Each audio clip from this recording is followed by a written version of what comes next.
Praise the lord. దేవుని అతి పరిశుద్ధ నామములో అందరికీ వందనములు. మరి ఈ దిన వాక్యము యోహాను సువార్త 10వ అధ్యాయము 11వ వచనాన్ని ధ్యానించుకుందాం.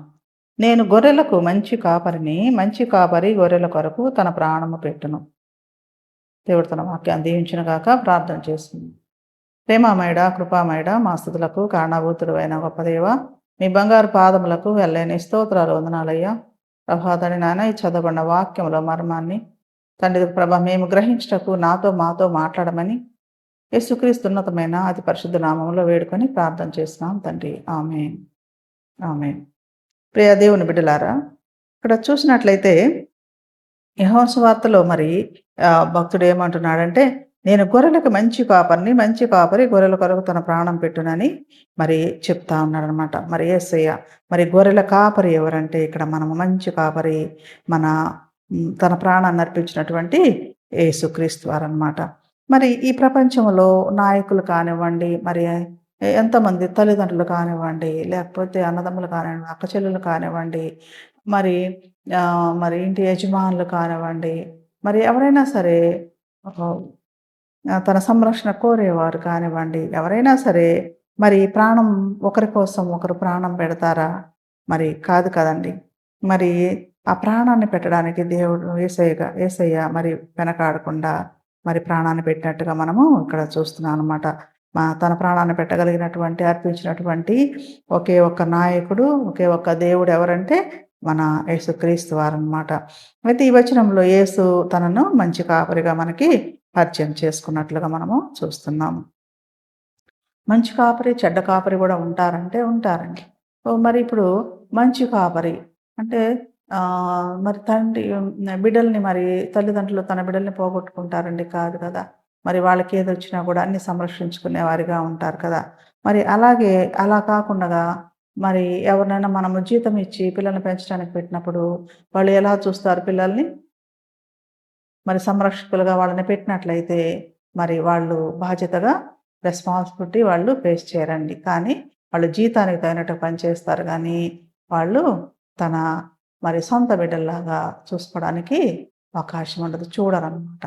మరి ఆ విధంగా యేసుక్రీస్తు వారు కూడా మరి మన కొరకు తన ప్రాణాన్ని ఇచ్చినట్టుగా ఒక మంచి కాపరిగా మనము చూస్తాము. మరి దావీదు గారిని కూడా చూసినట్లయితే మొదటగా గొర్రెల కాపరిగా ఉన్నట్టుగా చూస్తాము. అయితే అక్కడ ఒక సింహాన్ని మరి చంపినట్టుగా చూస్తాము. మరి ఆ గొర్రెల్ని కాచేటప్పుడు సింహాలు, క్రూర మృగాలు వచ్చినప్పుడు వాటిని చంపినట్టుగా మనము చూస్తామన్నమాట. అంత ధైర్యము దేవుడు మరి చిన్నప్పుడు బాలుడుగా ఉండగానే దేవుడు దావీదుకి ఇచ్చినటువంటి ఆ ధైర్యము. మరి అలాగే మరి యేసుక్రీస్తు వారు మనందరి కోసంగా ఒక మంచి కాపరిగా మనల్ని సంరక్షించేవాడుగా మరి దేవుడు యేసుక్రీస్తు వారు ఏం చేశారంటే తన ప్రాణాన్ని అర్పణగా మనకి అర్పించినట్టు చూస్తాము. మరి మనం ఎగ్జాంపుల్ చూసినట్లయితే మరి అలాగే ఒక గొర్రె తప్పిపోయిందనుకోండి. తప్పిపోయినప్పుడు కాపరి ఏం చేస్తాడు? దాన్ని వెతికి తీసుకొస్తాడు. అలాగే యేసుక్రీస్తు వారు కూడా తప్పిపోయిన గొర్రె కోసం వెతుకుతాడనమాట. మరి రక్షింపబడిన వారి కోసం కాకుండా ఇంకా ఎవరైతే రక్షింపబడలేదో వారిని వెతుకుతూ వాళ్ళు రక్షింపబడాలని వారి కోసం వెతుక్కుంటూ అలాగే మరి యేసుక్రీస్తు వారు తన గొర్రెల కాపరిగా ఉన్నట్టుగా చూస్తారనమాట. మంచి కాపరి మరి తన గొర్రెల్ని తెలుసుకుంటాడు. తన గొర్రెలు ఎవరో కూడా యేసుక్రీస్తు వారికి తెలుసు. ప్రతి విశ్వాసిని కూడా వ్యక్తిగతంగా తెలుసుకుంటాడు. ఎవరు విశ్వాసం కలిగి ఉన్నారు, ఎవరు మరి దేవుని ఎరగక ఉన్నారు, ఎవరు ఎరిగి మరి ఆయన ఆజ్ఞ ప్రకారం నడుస్తున్నారు.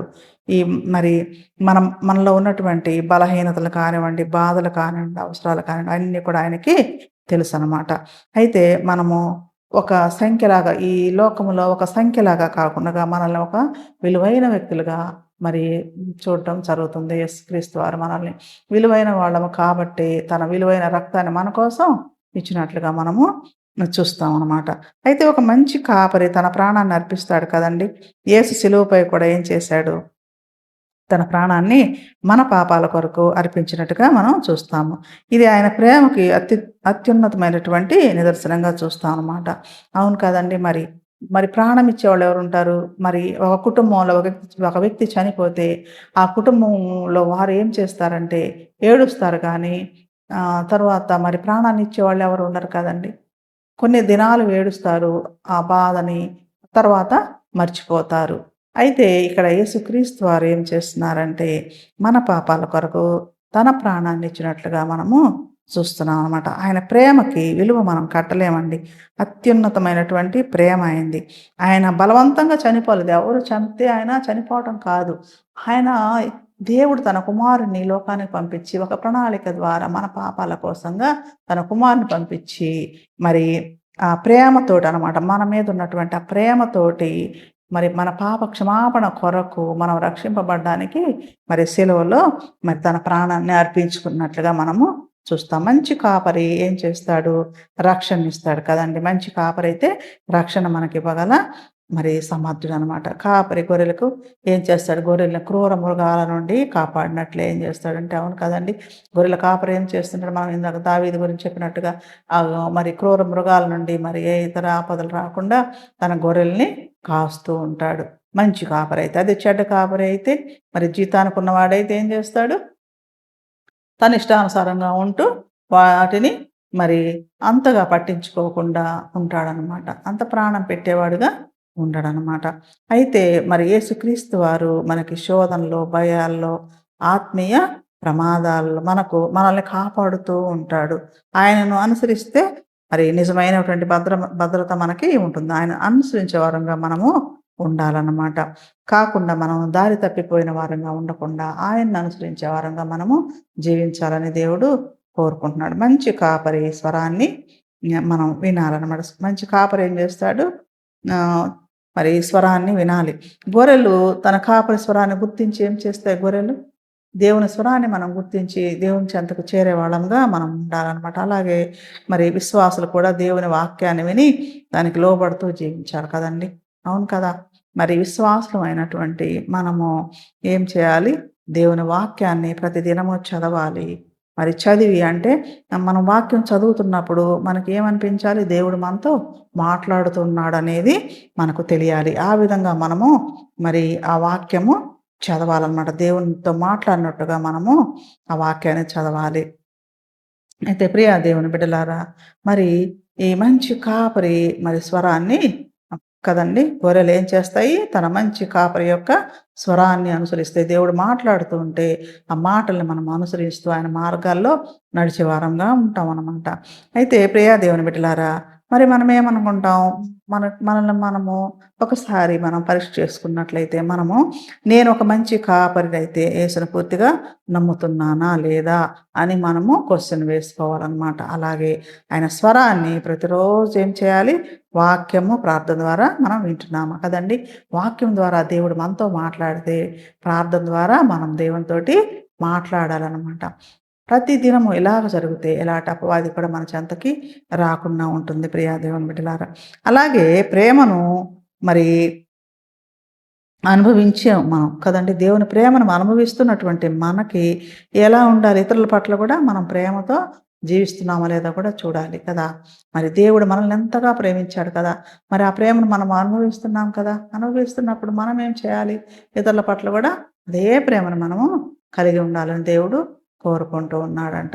మరి ఇప్పుడు మనకి యోహాను సువార్త 10వ అధ్యాయం 11వ వచనంలో మరి చెప్తున్నటువంటి మాట, నేను గొర్రెలకు మంచి కాపరిని యేసయ్య మరి అక్కడ చెప్తూ ఉన్నాడనమాట. ఒక మంచి కాపరిని కలిగి ఉన్నటువంటి మనము మంచి గొర్రెలంగా ఉండాలి కదండీ! చెడ్డ గొర్రెలు కాకుండా మంచి గొర్రెలు. ఎందుకంటే చెడ్డ గొర్రెలు మరి అసలు గొర్రె అంటే ఏంటి? సాధు స్వభావం కలిగినది. మరి చెప్పిన మాట వినేది. అవును కదండీ! మరి మనము తప్పిపోయిన గొర్రెల వలె ఉన్నా కూడా మళ్ళీ దేవుడు మనల్ని తీసుకొస్తాడు. కానీ తప్పించుకుపోయే గొర్రెల్లాగా మనం ఉండకూడదని దేవుడు కోరుకుంటున్నాడండి. మరి ఈ వాక్యాన్ని దేవుడు దీవించునుగాక. ప్రార్థన చేసుకుందాం. ప్రేమమయుడా, కృపామయుడా, మా స్తుతులకు కారణభూతుడైన గొప్ప దేవ, మీ బంగారు పాదములకు వెళ్ళలేని స్తోత్రాలు వందనాలయ్యా. మరి ఇదిగో ప్రభా, ఈ చదవబడిన వాక్యముల మర్మాన్ని మాతో మాట్లాడిన గొప్ప దేవా, స్తోత్రాలు వందనాలయ్యా. అవునయ్యా, ఒక మంచి కాపరిగా మమ్మల్ని సంరక్షిస్తూ కాపాడుతూ నడిపిస్తూ ఉన్న గొప్ప దేవుడవు నాయన, స్తోత్రాలు వందనాలయ్యా. ఇదిగో ప్రభా తండ్రి నాయన, ఇదిగో ప్రభా మీ కృపా కటాక్షలు మా మీద మెండుగా కుమ్మరించండి నాయన. మరి ఇదిగో ప్రభా వినే ప్రతి ఒక్కరిని కూడా నాయన ఆశీర్వదించండి. వారికి తోడుగా ఉండండి. వారి ఇదిగో ప్రభా వారిని కాచి కాపాడమని వేడుకుంటున్నాం తండ్రి. ఏ గొర్రె తప్పిపోకుండా తండ్రి నాయన. అవునయ్యా మేము తప్పిపోయిన గొర్రెలా ఉన్నా కూడా మళ్ళీ మీ చెంతకు చేరేవారంగా ఉంటున్నాము. కానీ మేము తప్పించుకునే గొర్రెల వలె ఉండకుండా ఉన్నట్టుగా మీ కృప దయచేయమని ప్రభా తండ్రి నాయన. ఇదిగో ప్రభా తండ్రి మేము కూడా మీ స్వరాన్ని వినే తండ్రి గొర్రెల్లాగా ఉండుటకు మీ కృప దయచేయమని వేడుకుంటూ యేసుక్రీస్తు ఉన్నతమైన అతి పరిశుద్ధ నామంలో వేడుకొని ప్రార్థన చేస్తున్నాం తండ్రి. ఆమేన్. ఆమేన్.